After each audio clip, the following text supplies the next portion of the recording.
பார்வதிபதையே போற்றி. எந்நாட்டவர்க்கும் இறைவா போற்றி.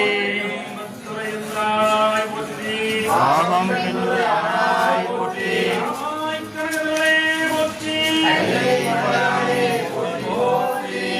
சித்தப்பார சிவசக்தி லிங்கேஸ்வரரின் திருவடிகளே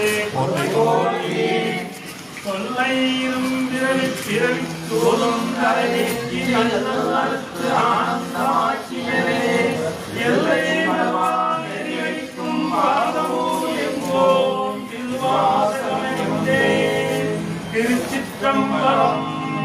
நமச்சிவாய வாக நாதந்தாழ்வாக இமைப்பொழுதும் என் நெஞ்சில் நீங்காழ்வாக ஓவழியாண்ட குருமனிதன் தாழ்வாக ஆகமமாகி நின்று அன்பிப்பான் தாழ்வாக ஏகன் இறைவனடிவாக வேகம் கெடுத்தாண்ட வேந்தனடிகள்க பிறப்பருக்கும் விஞ்சகன் தந்தை கலகல்க புறத்தாக்கு சேயம் தன் பூங்கலகல்க கரங்குவிவார் உள்மயிலும் கோன்கடல்கள் சிறங்குவிவார் ஓன்குவிக்கும் சீரோன்கடல்க ஈசனடி போற்றி எந்தையடி போற்றி தேசனடி போற்றி சிவன் சேவடி போற்றி நேயத்தே நின்றடி போற்றி ஆய பிறப்பருக்கும் மன்னனடி போற்றி சீராவெருந்துரையம் தேவனடி போற்றி ஆராத இன்பம் அருளும் மலை போற்றி.